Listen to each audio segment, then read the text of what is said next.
As Indonesia's remote islands are hit by another powerful tsunami, why did a costly early warning system fail to detect the deadly waves? Could hundreds of lives have been saved if the equipment hadn't been vandalized? So just what went wrong? And is there any way to defend against the destructive force of tsunamis? This is Inside Story.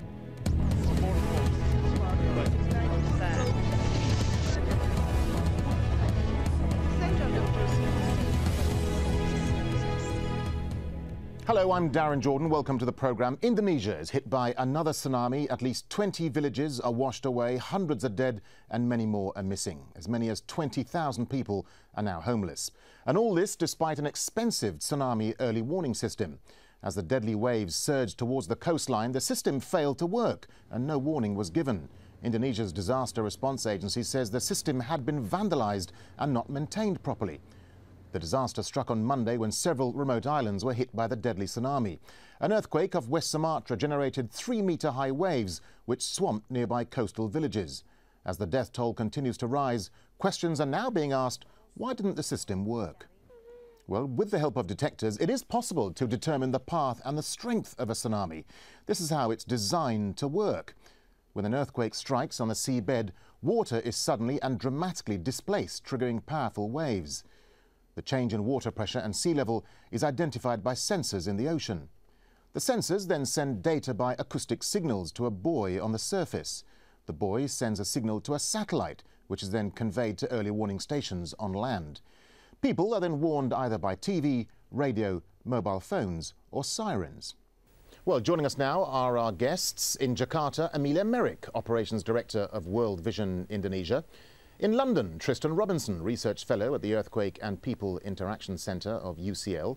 And in Copenhagen, Flemming Conradsen, a Professor at the University of Copenhagen, Master of Disaster Management Studies.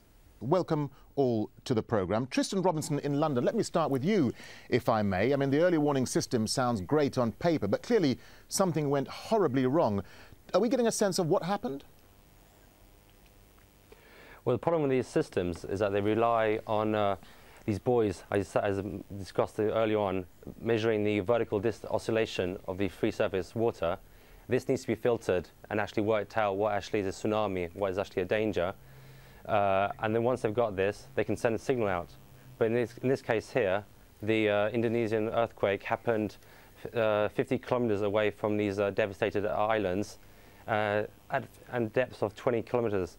At depths of 20 kilometers, the tsunami wave propagates at 500 kilometers an hour. This only allows approximately 6–10 minutes for the warning to come out and the people to evacuate. Clearly, this isn't sufficient enough time to get the warning out. Flemming Conradsen in Copenhagen, how crucial are these early warning systems in the overall management of disaster preparedness and response? Of course, it's one element in our preparedness and warning system, but it clearly shows that we cannot avoid building capacity at community level within certain government services like healthcare. We certainly need a backup. This would give us an early warning against tsunamis, but in this case it shows, and for other disasters, we certainly need to build capacity to respond and prepare ourselves in other ways, not just relying upon sensitive technology. We certainly need the community involved, the local authorities involved in building a much more coherent system of preparedness. Amelia Merrick in Jakarta, I saw you nodding your head in approval there. I mean, do we need to build much more capacity? Do we need to get communities more involved in the response to these disasters? Absolutely. That's it. That's what World Vision is seeking to do. We work in 50 communities across Indonesia, and building early warning systems isn't enough. It's also about practicing with communities on a regular basis so that they understand and are able to identify those early warning systems, and they remember how to respond. When you're in a disaster, you're under stress. And so it is difficult for people to remember how they had planned to respond previously. World Vision has been working in an urban area where we do simulations for flood floods on a regular basis, so that it's not just an early warning system, the sirens that go out, but people are also able to identify other factors in their environment. So they might have some individual sensitivities, but the community is built up on a regular basis so that they can respond to the disaster. Tristan Robinson, how difficult is it to educate people in disaster-prone regions about disaster preparedness? I mean, many of these Indonesian islands are very remote, the people are very poor. So how difficult is it to educate people about the dangers of tsunamis and what to do in terms of a response? Well, firstly, I'd like to add that there's two approaches we can have as systems to protect against tsunamis. As an engineering point of view, we call them either hard systems and soft systems. Hard systems actually involves building seawalls or creating dams or other kind of like engineered kind of methods. The other approach is the soft approach, which is what we were talking about just now. And this involves us educating the people and getting them aware of the dangers, as simple measures can really help save lives. One thing we're trying to put forward is a whole vertical evacuation.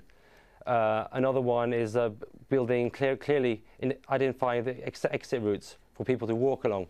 As currently, a lot of coastal communities have the only one access road to leave the area, and that road runs along the coast.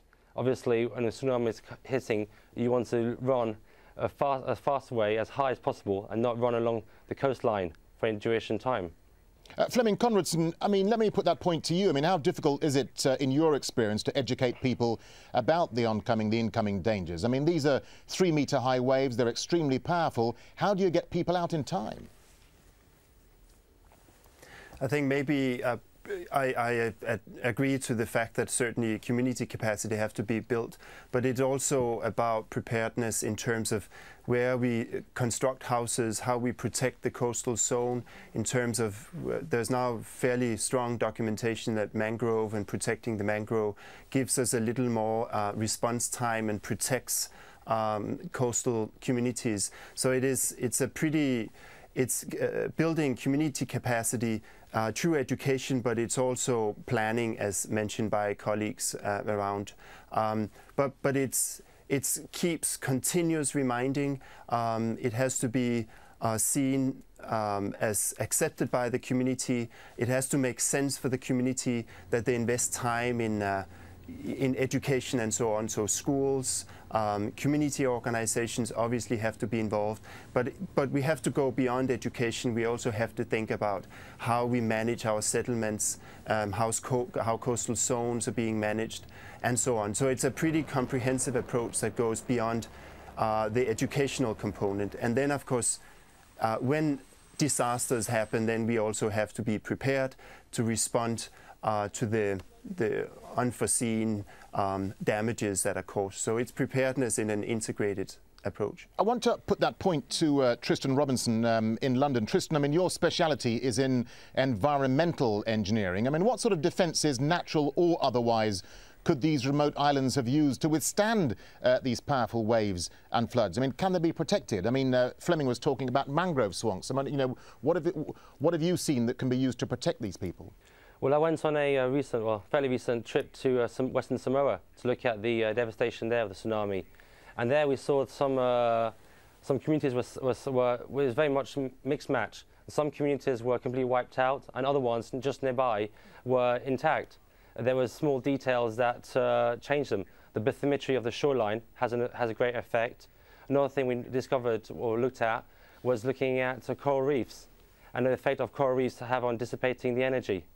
In addition, you could have, for high concentration areas, have very strongly engineered buildings or islands that actually dissipates the wave and protects what's behind it. I mean, Emeric, let me bring you back into the discussion here. In terms of the immediate response to this particular tsunami, I mean, what sort of aid are people needing on the ground? Is it the normal things like fresh water, food, shelter, medicines? What do people most need immediately after this kind of disaster? The things that you've listed are top priority. One of the top priorities as well is ensuring that any children that are separated from their families are able to relocate their family if their families have survived, or to ensure that children are living with families or communities in the meantime. So ensuring that every child is in a safe and protected environment if they've been separated from their families is one of the top concerns for many child-focused organizations right now, like World Vision.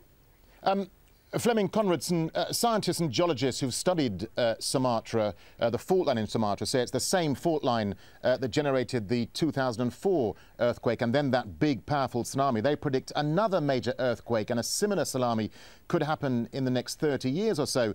Can the region really defend itself against these sorts of natural phenomena? Of course, there's no way there can be built a system that completely prevents against this. You can minimize, you can prepare yourself. And to your other question about what are the responses that are needed now, of course, we know that there are classical things that needs immediate attention now in terms of shelter far from the shoreline, in terms of, as mentioned, protecting children and vulnerable groups. We have to think about water and sanitation emergency and so on. So we also need systems that can go in fast and supply those services, because we cannot completely avoid natural disasters. We can minimize, we can mitigate, but we also need a system that can respond. And what we can do is, whenever an emergency occurs like the tsunami now, any investment that's made now in the immediate phase and also in the medium or long-term phase, we obviously have to think ahead. So we have to think emergency response is also development, and emergency response is also preparedness for the next disaster.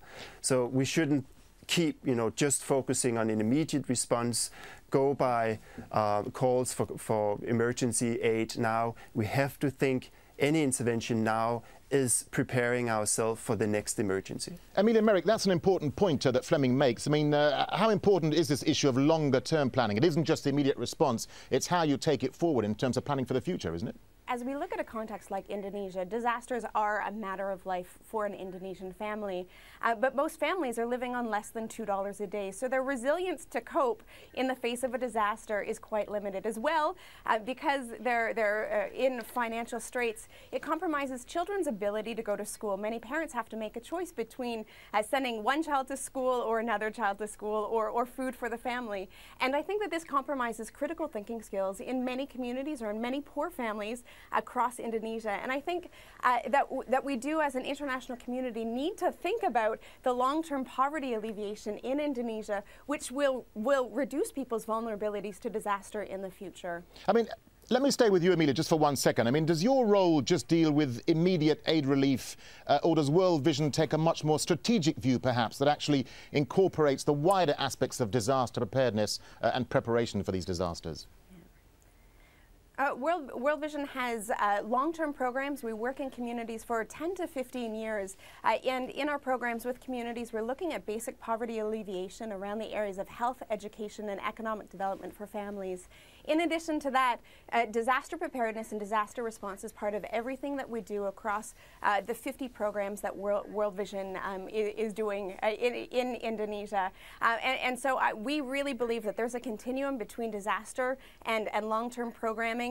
These are not two separate entities. In the past world of humanitarian relief and development, we sometimes thought that these were two separate topics, but really they do need to be linked. And any long-term programming we believe that is helping people to be more resilient against disaster in the future. As well, if we help in a disaster now, that is creating resilience for people against the cycle of poverty. Let me ask the guest just to stay with us for a second, because shortly after the devastating 2004 tsunami, Indonesian President Yudhoyono pleaded with world leaders to help install a system better able to predict the impact of another deadly tsunami. The early warning system that we need is not only talking about the instrument, the technology, information capability, but actually we have to prepare more. We are talking about educations, we are talking about socializations, we are talking about coordinations and information sharing. The Indonesian president talking there. Tristan Robinson in London, what sort of work are you doing at UCL to better understand how these deadly tsunamis impact on communities and infrastructure? I mean, to help them better defend against these things? Well, one thing we've done is we work in collaboration with HR Wallingford, a large consultancy group in UK. And we've designed and built this unique tsunami generator that's capable of producing receding front waves. As we see that this is a typical feature in tsunamis, that you actually see the shoreline receding towards the coast, towards the sea, and then quickly coming back in, and with this great force. So we got this large tsunami generator. We're also looking at kind of making a environment mapping the areas of our high risk. So then afterwards we can focus our efforts into these small pockets of areas that have the largest risk. Obviously, all risk can't be dissipated, but if we concentrate our efforts, we feel we can provide some engineering answers to some of the communities that need them. Flemming Conradson, that's a very interesting point about the issue of engineering and building. It's a point you raised earlier. I mean, most of the homes on these islands are built out of wood and bamboo. How do we change that? I mean, these people are extremely poor. Yeah, of course, it would be very difficult to change building, designs and so on. A lot of this will go with socioeconomic development and so on. Some of it could be dealt with through localized planning, community-based planning of location and types of houses and types of shelter. As it was mentioned before, there's, of course, the possibility when we intervene from a humanitarian emergency response point of view, also to consider the shelter that we create. So not the immediate tents, but the longer term, medium term shelter, that an investment in rebuilding houses in areas that are frequently hit by floods or tsunamis or typhoons or something else, we of course have to in that phase think about what are the types of housing shelter that's being established, because we know from Sri Lanka, we know from other places hit by the tsunami early on that those types of housing shelter will remain for a very long time. So an investment, once you do the emergency response, also there you have to think about how you set a trend for protecting people through localized building material, location, siting of housing and so on. So again, it's an integrated, we shouldn't look upon an immediate response as something only having an impact now, but let's select sites for new housing and the building material to be more, let's say, resilient to some of the disasters we can foresee in the future. Amelia Merrick, in Jakarta, many of the displaced people from this tsunami have been seeking shelter in makeshift camps. I mean, how desperate is their plight at the moment? What are your teams on the ground telling you about the conditions there for these people? World Vision actually is not on the ground at this point in the Mentawai Islands. We work with a network of very professional NGOs, including Save Care, and together we are collecting information. We do know that at this point in time that shelter does continue to be an urgent need for families, and as we've said already, needs for non-food items, blankets, clothing will be important. Food will be important, soap, hygiene, sanitary napkins for women. Things like that are going to be really important in this initial response right now. As we've been hearing on the news, even to this point, it is difficult to have a complete picture of the situation. The Mentawai Islands are remote. There is no road access to many of these villages, and so the story is continuing to grow. We still don't have a clear picture, and even in terms of distribution of aid, it will be challenging due to the remoteness of the Mentawai Islands and also the difficulties accessing boats, and there are even some challenges right now around gasoline to fuel those boats.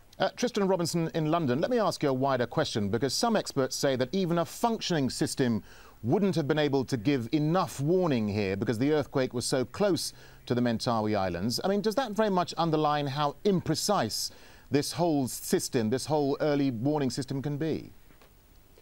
Well, I think the problem with this area is the fault line is so close to the shoreline or the inhabited areas that any kind of system wouldn't provide the answer. But what would be required is that key stages or key places that there's a safe place for the inhabitants to go to. I don't believe in having every house being tsunami resistant, but having at least one place that they can all reach within a easily reach, so they provide themselves some security. I think that is the way forward. Fleming Conradson, should governments in these disaster-prone areas be doing more in terms of investing and maintaining these systems? I mean, it took the tsunami of 2004 to get this system up and running, and even then it didn't work. I think we continuously have to research in improving these systems and piloting and testing and challenging these systems. We just cannot depend upon a technology-based early warning system with potential human errors as well as the only system of warning and the only system we have for or rely upon for an early warning, and also an only mean of preparedness. We certainly have to build in any other possible and research any other possibilities for localized capacity. It shouldn't only be a technology-based system that will be very vulnerable.